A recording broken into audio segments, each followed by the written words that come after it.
예. 제가 예전부터 우리 목사님을 보면 항상 이렇게 떠오르는 우리 목사님에 대한 저의 그런 한마디 설명은 참 하나님의 이 은혜가 많으신 분이다. 참 하나님의 그런 복을 많이 받으신 분이다. 이런 생각을 하고 있습니다. 오늘도 보니까 우리 목사님 참 복 받으신 분이고 또 참 복된 분이시구나 하는 생각을 하게 되었고, 또 우리 목사님을 통해서 오늘 또 이렇게 예배의 자리에 나오신, 제가 성함을 제가 놓쳤는데 우리 요양보호사 되시는 우리 자매님께도 하나님의 큰 은혜가 남은 평생 함께 하시기를 축복합니다. 예, 우리 다시 한번 우리 옆에 있는 분들에게 한번 인사하시죠. 사랑하고 축복합니다. 네. 이제 우리 하나님 말씀 같이 보도록 하겠습니다. 요한계시록 7장 9절에서 17절 말씀. 요한계시록 7장 9절에서 17절 말씀. 우리 한번 교독해서 읽도록 하겠습니다. 제가 한 절 읽고 여러분들이 한 절 읽고 해서 우리 7장 9절부터 17절 말씀, 제가 먼저 읽겠습니다. 이 일 후에 내가 보니 각 나라와 족속과 백성과 방언에서 아무도 능히 셀 수 없는 큰 무리가 나와 흰옷을 입고 손에 종려가지를 들고 보좌 앞과 어린 양 앞에 서서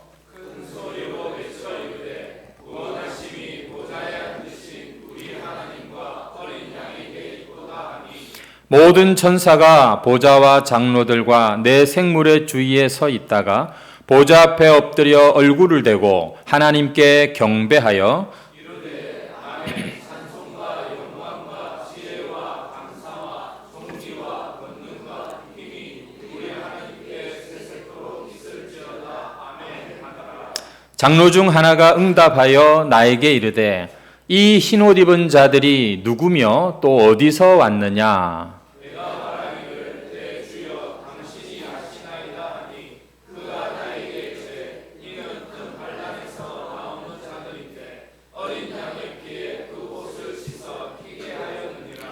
그러므로 그들이 하나님의 보좌 앞에 있고 또 그의 성전에서 밤낮 하나님을 섬기매 보좌에 앉으신 이가 그들 위에 장막을 치시리니 그들이 다시는 줄이지도 아니하며 목마르지도 아니하고 해나 아무 뜨거운 기운에 상하지도 아니하리니 다 같이 이는 보좌 가운데 계신 어린 양이 그들의 목자가 되사 생명수 샘으로 인도하시고 하나님께서 그들의 눈에서 모든 눈물을 씻어 주실 것임이라.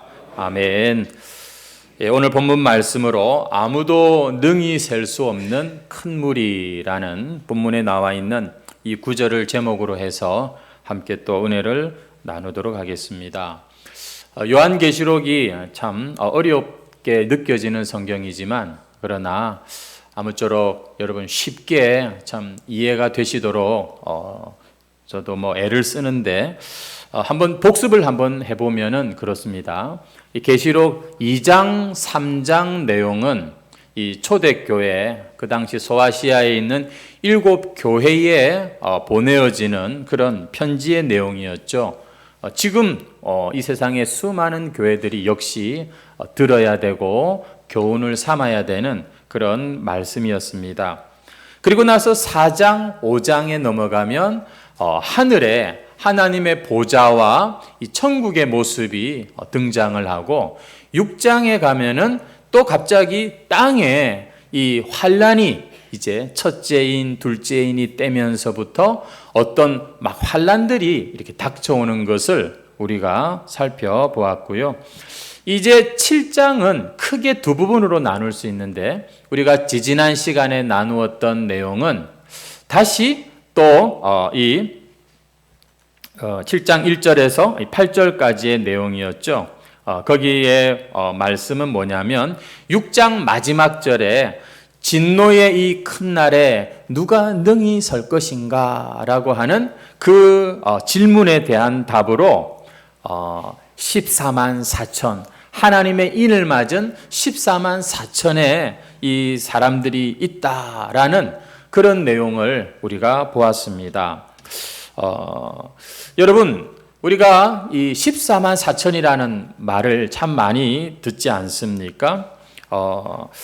다시 한번 복습을 해본다면 지난 시간에 4절 말씀에 보면은 이스라엘 자손 각 지파 중에 인침을 받은 사람들이 바로 이 14만 4천인데, 이 14만 4천은 지금 이 팔레스타인 지역에 있는 저 이스라엘 나라가 아니라 영적 이스라엘, 바로 예수님 믿고 구원 얻은 하나님의 자녀된 모든 하나님의 백성들을 일컬어서 우리가 이렇게 이스라엘, 영적 이스라엘 이렇게 이야기를 하는 것이죠.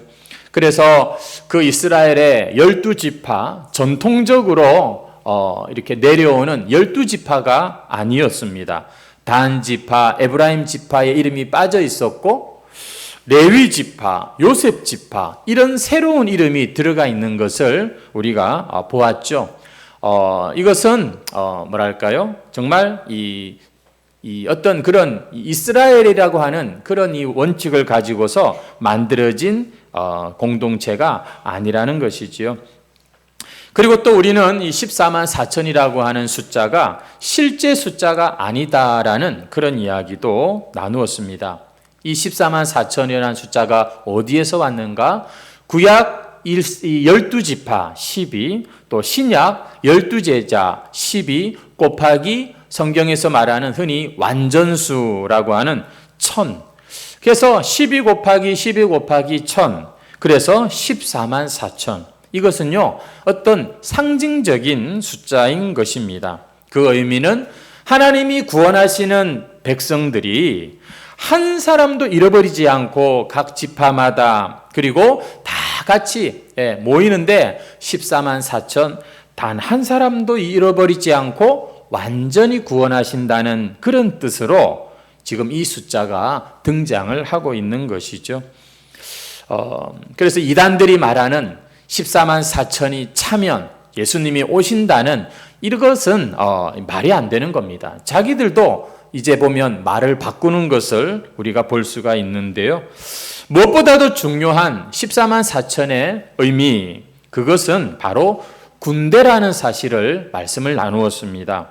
여러분, 구약 성경에서 인구 조사를 하고 사람을 계수할 때는 항상 목적이 있었죠. 그것은 바로 20세 이상 된 남자들, 전쟁터에 나갈 수 있는 군사들의 숫자를 계수할 때 항상 이 조사를 했다는 사실입니다. 다시 말해서 지금 지파마다 이렇게 해서 총 14만 4천 명, 이건 뭐냐면 군대를 의미하는 것입니다. 병력을 의미하는 것이지요. 계시록 7장 1절에서 8절까지의 말씀은 이 땅의 교회의 모습을 말하고, 이제 우리가 오늘 본문 읽은 9절에서 17절의 말씀은 천상의 교회의 모습을 보여주는데, 앞서 이 지상교회의 교회의 모습은 어떤 모습이냐? 14만 4천이다. 다시 말해서 전투하는 군대의 모습이라는 그런 의미가 아주 중요하다는 것입니다. 여러분은 어디선가 14만 4천 그러면은 그 숫자가 뭐지? 이렇게 여러분 고민할 거 없이 딱 이거 하나만 떠올리면 되는 거예요. 구원받은 우리는, 교회는 싸워야 되는 존재구나. 이 땅의 교회는 하나님의 전쟁을 수행하는 군대구나. 그런 차원에서 지금 이 딱 맞는 숫자 14만 4천이라고 하는 이름이 나온다는 것입니다. 요즘 이 팔레스타인 땅은 전쟁의 지금 소식이 계속 들려오고 있는 그런 가운데 있습니다. 이 이스라엘 나라와 또 하마스 간에 지금 전쟁 중인 것이죠. 어떤 분들은 말하기를 이스라엘을 위해서 기도해야 된다, 그렇게 말씀하시는 분들이 있는 것을 보았습니다.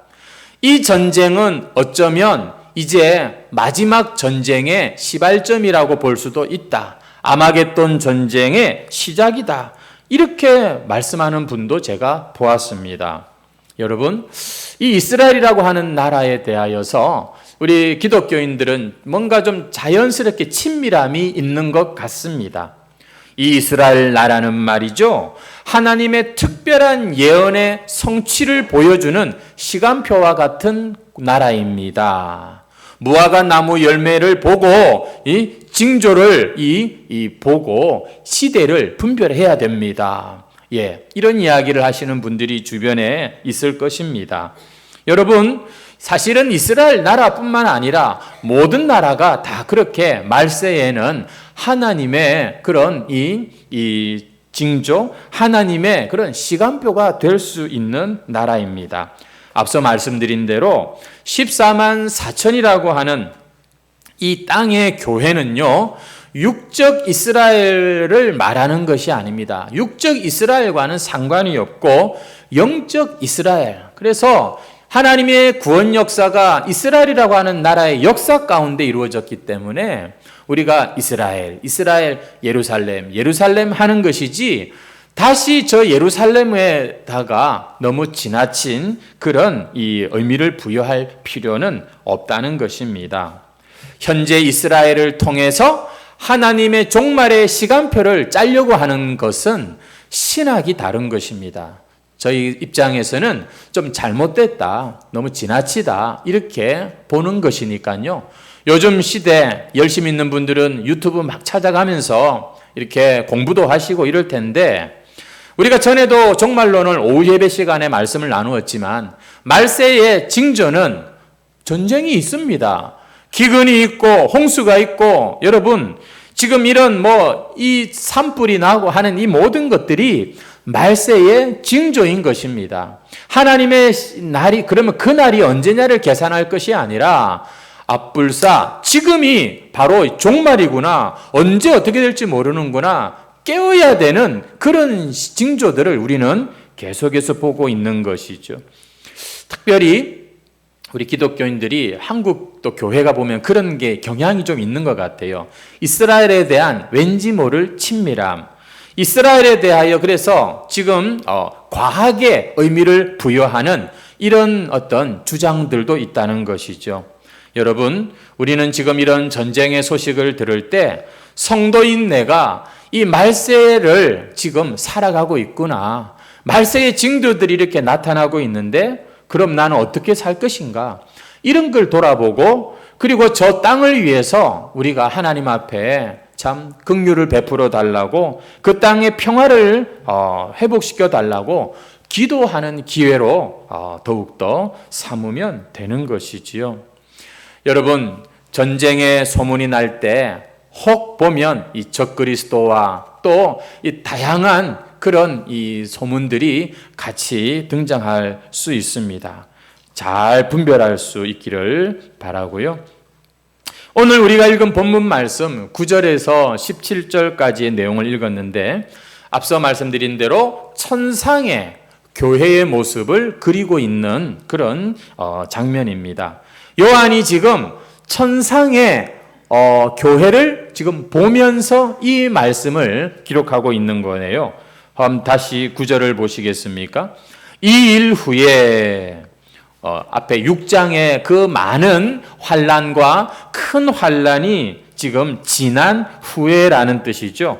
내가 보니 각 나라와 족속과 백성과 방언에서 아무도 능히 셀 수 없는 큰 무리가 나와 흰옷을 입고 손에 종려가지를 들고 보좌 앞과 어린 양 앞에 서 있다. 이렇게 지금 요한이 눈으로 보고 이렇게 지금 기록을 해놓은 것입니다. 이들이 바로 앞에 7장 1절에서 8절에 나왔던 이 땅의 교회의 모습 14만 4천의 바로 실체가 지금 오늘 본문에 나오는 바로 이 능히 셀 수 없는 큰 무리라고 하는 것이죠. 하나님의 입장에서는 14만 4천이라고 하는 딱 맞아떨어지는 이 수, 하나도 틀리지 않고 하나도 잃어버리지 않는 구원받은 자들에 대한 수, 입니다. 하나님은 우리의 머리카락까지도 헤아리신다고 하잖아요. 그런 분이 우리의 이 머리통을 헤아리는 게 무슨 대수겠습니까? 하나님은 정말 단 한 사람도 잃어버리지 않고 구원하신다는 차원에서 14만 4천, 정확하게 숫자가 떨어지는데, 하지만 사람의 입장에선 능히 셀 수 없는 수라는 사실입니다. 여러분, 지금 오늘 본문에 나오는 것처럼 그날 수많은 나라에서, 각 나라와 족속과 백성과 방언에서 구원받아 주님 앞에 모여든 이 사람들은 능히 셀 수 없는 그런 큰 무리라는 것이지요. 우리 한번 따라하겠습니다. 능히 셀 수 없는 큰 무리. 능히 셀 수 없는 큰 무리. 여러분, 혹시 떠오르는 그런 성경 구절이 있지 않습니까? 하나님이 믿음의 조상 아브라함을 부르실 때 그와 언약을 하십니다. 내가 너로 많은 자손을 줄 텐데 하늘의 별처럼 바닷가의 모래알처럼 헤아릴 수 없는 그런 많은 자손들을 줄 것이다. 네가 하늘의 저 무뼈를 한번 헤아려 봐라. 헤아려지는지 내가 너를 그렇게 많은 자손의 참 조상으로 삼겠다. 여러분, 이 약속이, 하나님과 아브라함의 이 약속이 1차적으로는 이스라엘의 역사 가운데 다윗과 솔로몬 시대 우선 성취가 되는 것을 볼 수 있습니다. 정말 이스라엘이요, 그 지역을 다스리고 정복하는 아주 강한 나라가 되게 하시고 부자 나라가 되게 하시고 또 수많은 백성들의 나라가 되게 하시죠. 하나님의 아브라함의 약속이 성취되었다 이 말입니다. 그리고 나서 이제 최종적으로 역사의 어느 한 마지막 시점에 가면 이제 온 세상 사람들 가운데에서 이 하나님의 이 믿음의 후손들에 대한 약속을 주님께서는 신실하게 성취하시는데, 그게 바로 우리가 오늘 읽은 본문의 모습, 9절의 모습인 것입니다. 나중에 그런 날이 온다니까요. 하나님께서 당신의 그 말씀대로 성취하셔서 정말 하늘의 별처럼 모래처럼 그렇게 헤아릴 수 없는 큰 무리가 하나님 앞에 서는 날이 온다는 겁니다. 이들이 누구라고요? 바로 14만 4천의 실체, 바로 천국에 완성된 교회의 모습이라 이 말이죠. 믿음의 조상 아브라함에게 약속하셨던 그 셀 수 없다고 하셨던 그 믿음의 후손들의 모습이 지금 여러분들이 보는 저 9절에 능히 셀 수 없는 큰 무리, 바로 저 모습인 것입니다. 여러분, 하나님은요, 우리가 여러 가지로 그분의 특징을 설명할 수 있지만 저는 참 이렇게 하나님을 설명하는 걸 좋아합니다. 그것은 바로 하나님의 약속은 반드시 이루어진다. 하나님의 말씀은 반드시 이루어진다. 여러분, 성경은요, 사실 구약의 그 오실 메시아에 대한 수많은 예언들이 이 신약에 와서 오신 예수님으로 이렇게 증명이 되는 그런 큰 구조를 가지고 있고요. 그리고 아직 이제 한 가지 남은 약속은 이제 그분이 다시 오실 것이라고 하는 이 약속만 남은 것입니다. 하나님의 말씀은 단 하나도 헛되이 여러분 돌아오는 법이 없습니다. 반드시 성취되는 줄 믿습니다. 그래서 빛이 있으라 하니까 빛이 있었고 하늘과 땅이 생겨라 하니까 천지가 이렇게 만들어진 것입니다. 유독 이 하나님을 떠난 이 인간만이 하나님의 말씀을 무시하지요. 여러분, 하나님은 바다를 향해서 너는 넘어오지 마. 그러니까 이 바다가 여러분 육지로 넘어오지를 못하는 거예요. 여러분, 그러나 하나님께서 그것들을 허락하시면 이 바다가 육지로 그냥 올라와도 사실은 아무 문제가 없는 것이죠. 이상할 게 아닙니다. 혹자들은 그렇게 이야기를 합니다. 이 아브라함의 자손, 이 이스라엘 민족이 능히 아무도 헤아릴 수 없는 이런 큰 무리가 되어서 하나님께 돌아오게 될 것이다. 그 이스라엘의 건국 이후에 이제 이스라엘은 하나님 앞에 이제 크게 반성하고 돌아오게 될 것이다. 아유, 그러면 좋죠. 예, 그런 일이 뭐가 나쁩니까? 그렇게 되기를 위해서 기도합니다. 지금도 메시아닉 주라고 하는데 이 메시아닉 유대교, 유대인들이 있습니다. 유대인이며라고 자기를 자부하면서도 예수를 믿는, 예수가 바로 그리스도라는 사실을 믿는 기독교의 한 분파인데, 이 사람들이 팔레스타인 땅에 한 1만 명 정도, 전 세계에 한 20만 명이 넘는 정도가 있다고 합니다. 유대인들이면서도 그리스도를 이제 기다리고 있는 이런 믿음의 형제들이 있다는 것이죠.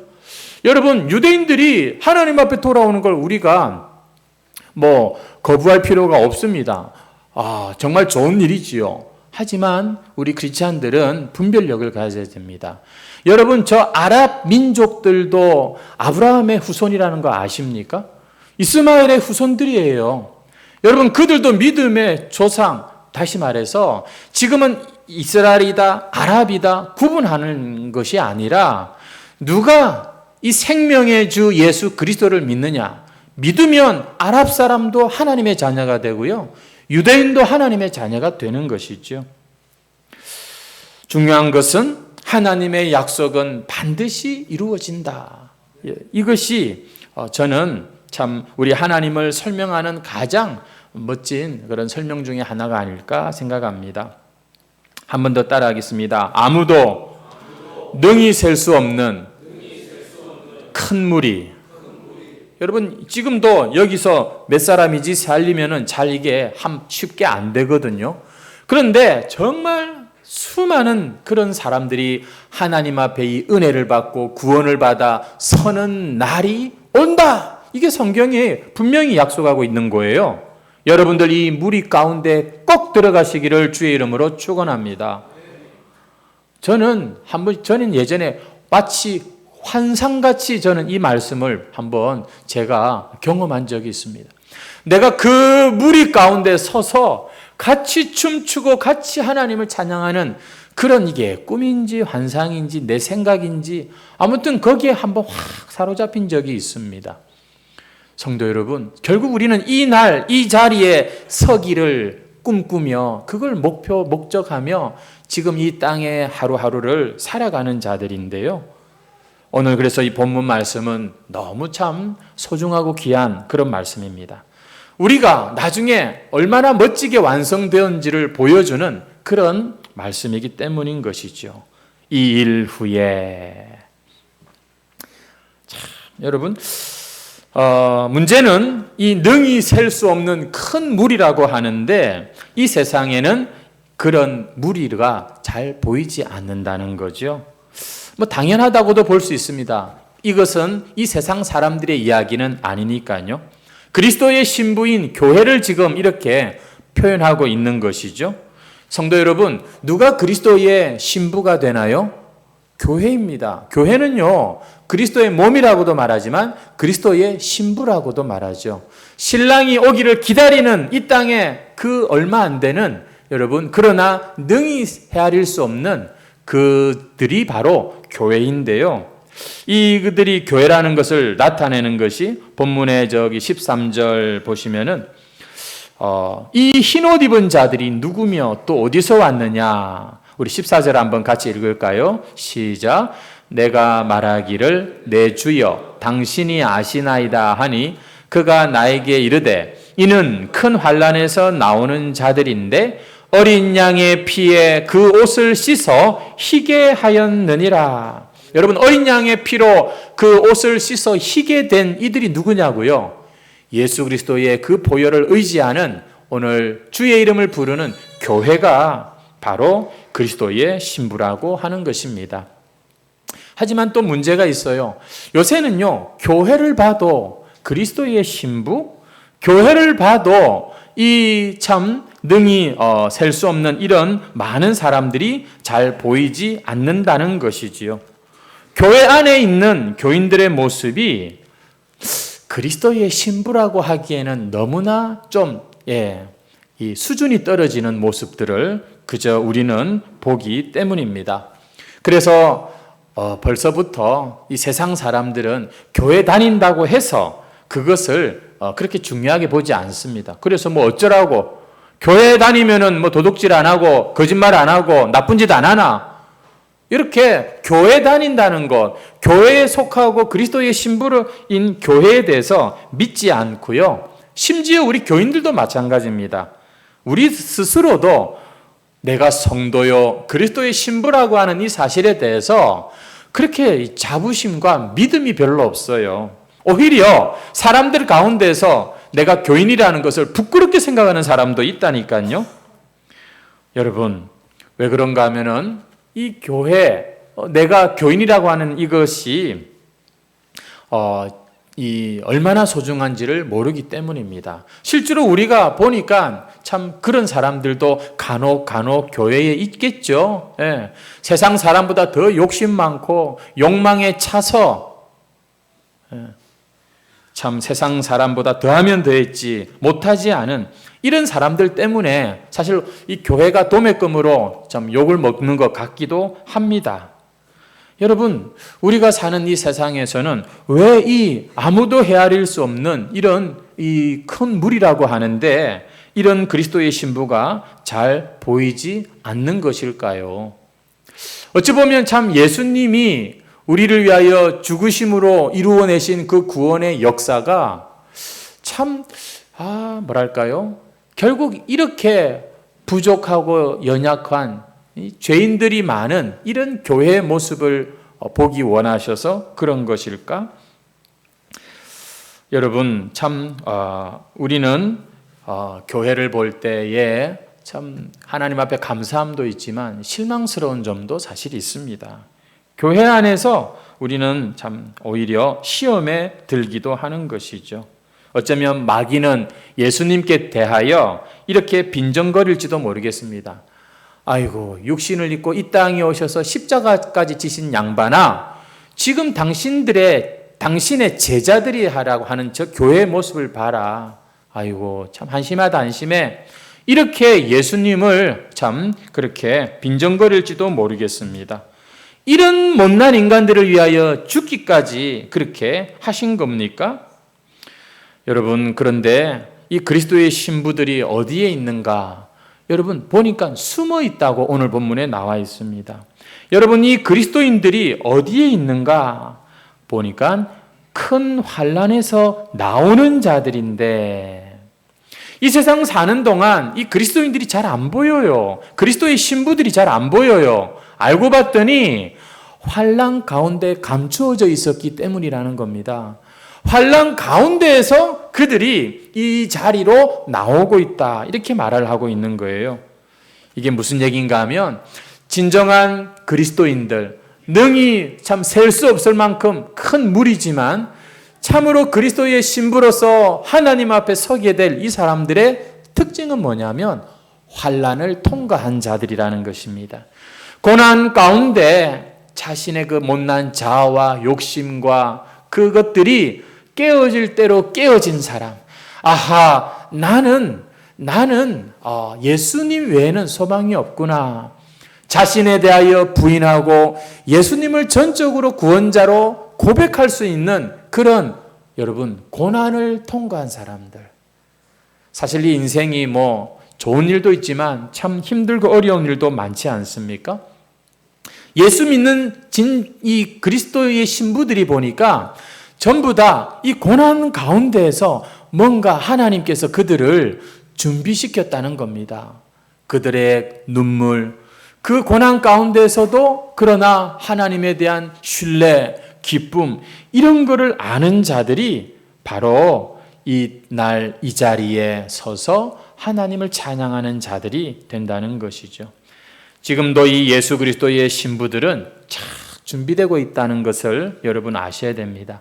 우리는 그저 건물이 높고 멋진 풍경이고 맛있겠고 저거는 참 이 육신의 안목의 정욕과 참 우리 배부르고 참 잘 먹고 잘 사는 것만 우리의 눈에 들어오기가 쉽지만 나중에 하나님의 나라에 가서는 하나님의 보실 때에 너무너무 아름답고 멋지고 귀한 것들은 여러분 여러분 다른 데서 지금 만들어지고 있는 거예요.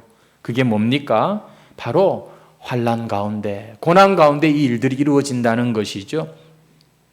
제가 우리 안 목사님하고 사실은 가끔씩 이렇게 식사를 하거나 교제를 하거나 또 전화를 하거나 할 때에 우리 목사님이 뭐 만날 때마다 이렇게 저한테 하시는 말씀이 있습니다. 조금 죄송하지만 하나님께서 나를 인간 만드시려고, 하나님께서 나를 예수님 더 똑바로 믿게 하시려고 나에게 이런 참 일들을, 시간들을 허락하신 것 같다. 이런 얘기를 제가 참 많이 들었습니다.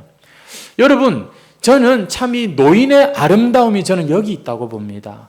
왜냐하면 정말 마지막에 그 고백이 얼마나 중요합니까? 모든 것이 다 하나님의 은혜고 하나님 없이 나는 아무것도 아니고 참 주님만이 오르시고 하면서 이렇게 부서지고 깨어지고 상한 심령, 여러분 이게 우리의 열매입니다. 나중에 천국 가면 이게 우리가 하나님 앞에 순결하고 아름다운 신부의 모습이라니까요. 부디 여러분 예수님의 이름으로 그저 복만 긁어 모아가지고 다른 사람을 이겨야 되고 높은 자리에 올라가는, 여러분 그것을 우리가 무조건 부정하는 게 아니라 그게 적어도 신앙의 목표가 되어서는 안 되는 거예요. 진짜 천지 모르고 막 그냥 뛰어다니는 아이와 같은 모습으로 신앙생활에서는 안 되는 거예요. 오늘 주님께서 이 나의 참 백성들을 어디다가 지금 딱 이렇게 준비시키고 계십니까? 환난 가운데에. 여러분 인생의 시련과 고난에 대한 정확한 해석을 할 줄 아셔야 됩니다. 왜 내 팔자는 이런 진짜 고생만 하는 팔자고 나는 뭐 되는 일도 없고, 여러분 예수를 믿으면은요 그런 것들이 다르게 보인다니까요. 이제 내 안에서, 내 몸에서, 내 인생에서 예수님이 더 아름답게 향기롭게 나타내기 위해서 세상 어느 누구도요 고난 없이 지가 알아서 정신 차리고 참 깨우치고 성숙하고 열매 맺는 사람은 없습니다. 그래서 고난의 문제는 참 어렵기는 해요. 하지만 하나님이 우리에게 이것을 허락하신 데는 다 뭔가 유익함이 있기 때문인 줄 믿습니다. 환난 가운데 여러분의 인생이 더 부정적으로 더 악만 남는 것이 아니라 여러분의 환난 속에서 여러분 그리스도의 신부로 아름답게 단장하는 시간이 되시기를 주의 이름으로 축원합니다. 그래서 9절을 보니까 그들의 모습이 흰옷을 입고 손에 종려가지를 들고 있는데요. 흰옷은 깨끗함을 말하죠. 종려나무는 이스라엘 역사에서 승리를 의미하는 것입니다. 다시 말해서 순결함으로, 깨끗함으로 그들이 승리했다 이 말입니다. 예수님을 믿고 예수님의 보혈로 죄 씻음을 받은 자들의 특징이 뭡니까? 바로 이거예요. 야, 또 주일에 가서 회개하면 돼.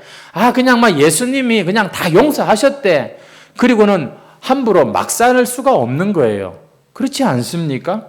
그들이 흰옷을 입고 종려나무를 들었다는 것은 순결함으로 승리했다는 말입니다.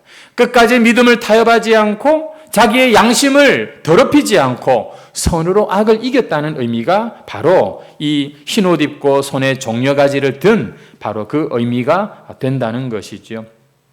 우리 주님도 안 그렇겠습니까? 당신의 신부들을 추하게 내버려 두겠습니까? 아니죠. 그래서 환난 가운데 아름답게 성숙시키고 참 더욱더 새 사람으로 단장하고 계시는 것이지요. 제가 지난주에 식당회를 갔는데 입고 있던 이제 양복을 벗고 와이셔츠 차림으로 밥을 먹으려고 이제 하는데 그 제가 먼저 요구하지도 않았는데 식당 일하시는 분께서 앞치마 그걸 갖다 주시더라고요. 왜냐하면 흰 와이셔츠니까 혹시나 묻으면 안 된다고. 사람이 이렇습니다. 새 옷, 비싼 옷, 깨끗한 옷 입으면은 누구나 더러운 거 묻을까봐 조심하잖아요. 여러분, 우리가 적어도 내가 예수님 믿고 구원받았고 용서받았다? 이거를 진짜 믿는 사람이라면 다시 또 죄로 돌아가는 게 이게 쉬운 일이겠습니까? 또 넘어질 수는 있어요. 하지만 괜찮아. 예수님 믿으니까 괜찮아. 그거를 근거로 마음대로 여러분 죄악 가운데 뒹군다고요? 그럴 수 없는 것입니다. 사람이라면 그럴 수 없는 거예요. 그건 아직 그 흰옷이 아닌 것일 수가 있는 것이죠.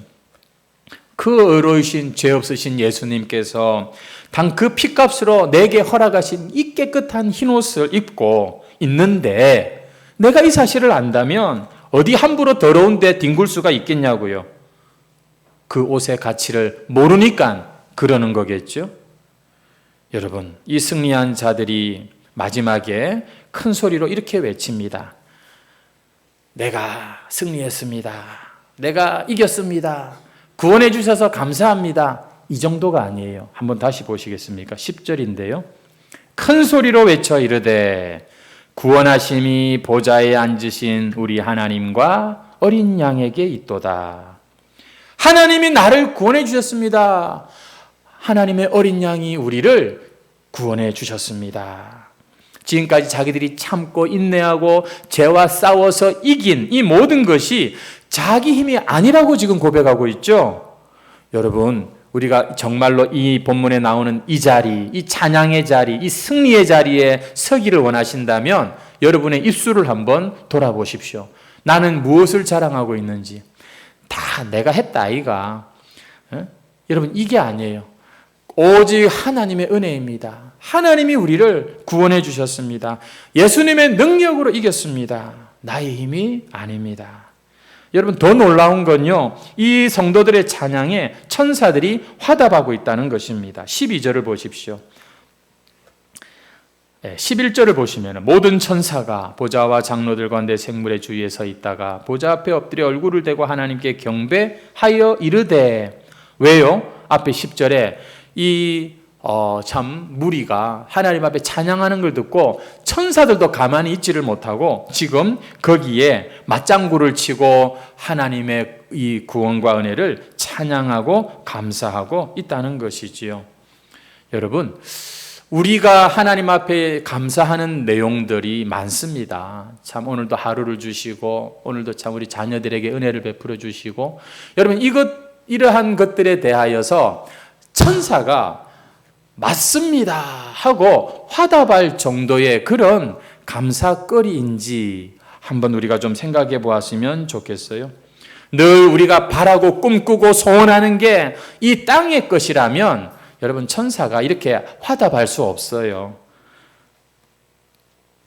우리의 찬양에 천사들이 화답하는 그 내용들이 뭘까요? 바로 10절에 나와 있는 것이죠. 모든 것이 하나님의 은혜요, 하나님이 구원하시고 하나님의 능력입니다.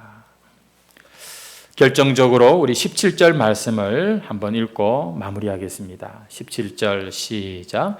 이는 보좌 가운데 계신 어린 양이 그들의 목자가 되사 생명수 샘으로 인도하시고 하나님께서 그들의 눈에서 모든 눈물을 씻어주실 것입니다. 하나님이 나중에 우리 눈에서 눈물을 다 씻어주신대요. 여러분, 하나님은, 저는 생각에 하나님이 이 날을 기다리고 계실 거라고 믿습니다. 참 이 땅에서의 그 모질고 힘든 시간들 가운데 흘리는 성도들의 눈물을 하나님께서는 정말 온전하게 씻어주실 이 날을 기다리고 계신다는 것이죠. 그런데 여러분, 이 눈물이 어떤 눈물일까 한번 또 생각해 봅니다. 분명히 우리 눈에서 흐르는 눈물이니 참 속상하고 힘들고 어려운 문제겠지만 하나님께서 씻어주시고 닦아주실 그런 눈물이라면 여러분, 그 눈물은 어떤 눈물일까요? 어려움 중에도 참고 견디고 참 싸우며 흘린 눈물, 부조리로 가득한 죄 많은 이 세상에서 신앙 지키느라고 흘린 눈물. 여러분, 이러한 눈물들이 우리 주님이 씻어주실 수 있는 그런 눈물 아니겠습니까? 사실 성도가 이 죄 많은 세상을 살면서 힘들지 않다면 그게 이상한 일이겠지요. 여러분, 여러분에게는 나중에 하나님이 씻어주실 그런 눈물이 있습니까? 아무쪼록 오늘 우리는 다시 한번 이 말씀 앞에서 결심했으면 좋겠습니다. 예수님 잘 믿기를 원합니다. 쉽게 믿으려고 하지 말고 대충 다른 사람하고 비교하면서 적당하게 믿으려고 하지 말고 정말 아름다운 그리스도의 신부로 나 자신을 단장하는 이 일에 주님, 제가 힘을 내게 하옵소서. 비록 환난을 허락하고 시련을 허락한다 할지라도, 그러나 참 내 눈에 흐르는 눈물을 다 씻어주신다고 오늘 약속하고 계시는 이 주님의 말씀을 기억하고 여러분 잘 참고 인내하시면서 이 땅의 시간들을 여러분 믿음으로 승리하셔야 됩니다. 오늘 우리가 읽은 본문 말씀, 특별히 9절 말씀, 여러분 반드시 현실이 되는 날이 옵니다. 여러분 죽는 게 현실이잖아요. 그 이후에도 역시 우리에게 현실인 것입니다. 우리는 어디 사라지는 게 아니에요. 우리가 이 자리에 서야 될 줄로 믿습니다. 부디 우리 구원이 완성이 되는 이날, 여러분 잘 관리한 그 흰옷 입고 이 자리에서 우리 함께 승리의 노래를 부르는 해광 성도들 되시기를 주의 이름으로 축원합니다. 아멘. 네, 우리 찬양 드리도록 하겠습니다.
보좌 앞에 모였네. 우리 보좌 앞에 모였네. 함께 주를 찬양하며 하나님의 사랑 그 아들 주셨네. 그의 피로 우리 구원받았네. 십자가에서 쏟으신 그 사랑 한같이 온 땅에 흘러 한 나라와 족속 백성 만원에서 구원받고 주 경배드리네. 구원하심이 보좌에 앉으신 우리 하나님과 어린 양께 있도다. 구원하심이 보좌에 앉으신 우리 하나님과 어린 양께 아멘. 구원하심이 보좌에 앉으신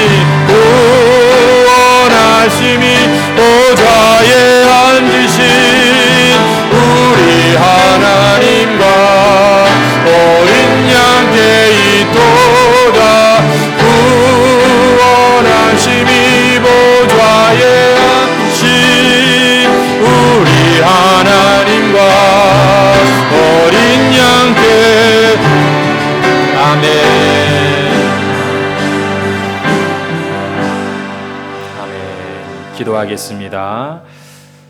할렐루야. 지금도 살아계시고 이른 영혼을 구원하시는 신실하신 하나님 아버지, 죄 많은 우리 인생을 긍휼히 여기시고 이 큰 구원을 우리에게 베풀어 주시니 참으로 감사드립니다.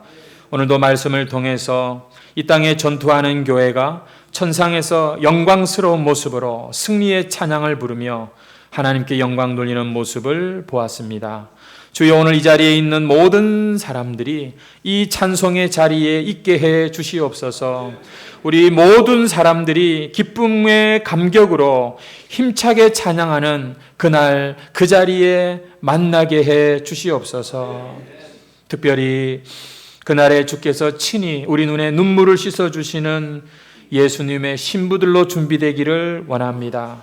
비록 이 세상에서는 알아주지 않고 또 이런 사람을 찾아보기도 어렵지만, 그러나 내가 참 주님을 기쁨으로 맞이할 신부라는 사실을 기억하며 나에게 닥치는 환난과 시련과 이 어려움들을 악으로 이기는 것이 아니라 선으로 이기는 자가 되기를 소원합니다.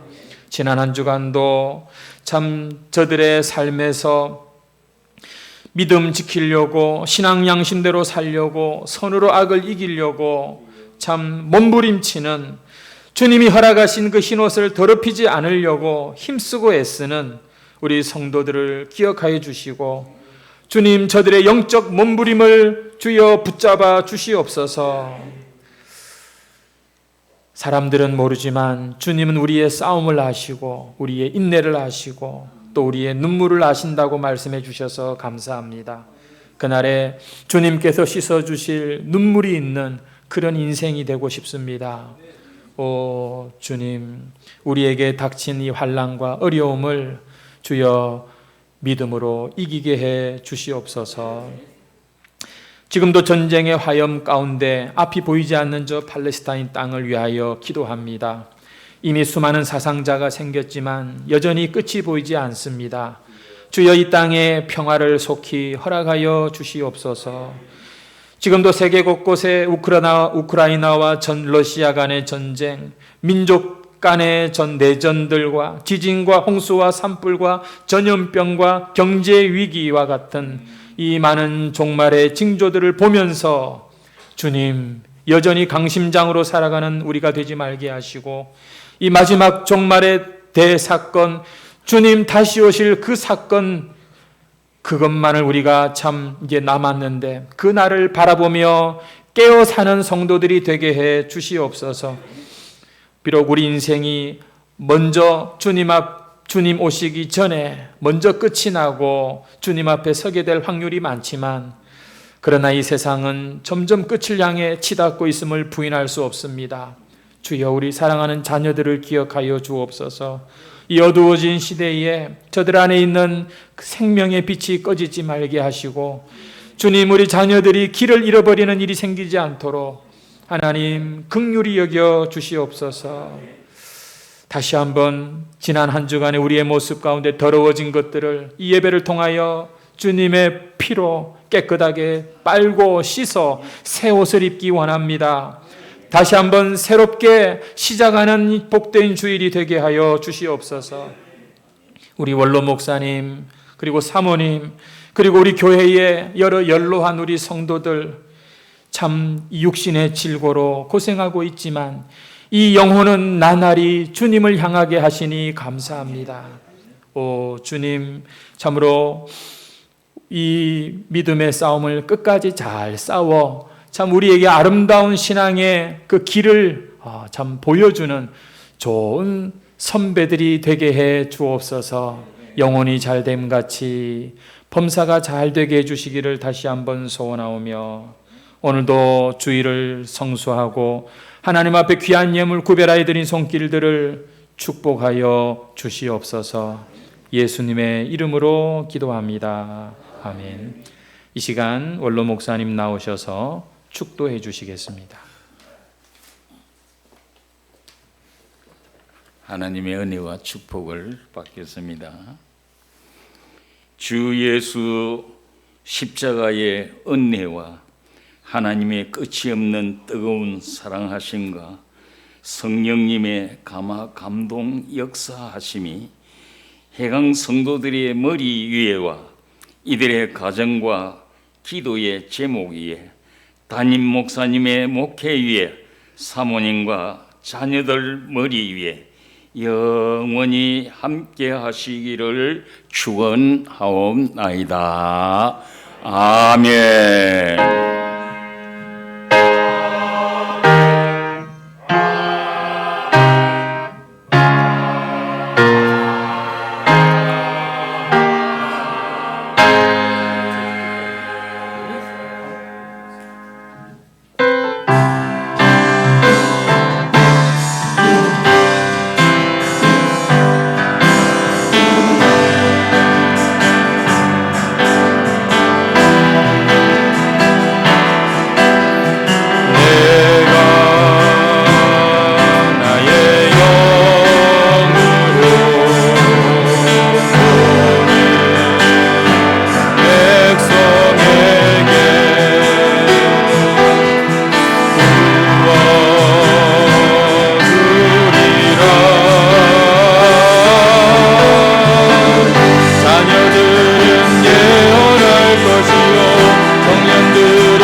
네, 이어서 재직회 하도록 하겠습니다.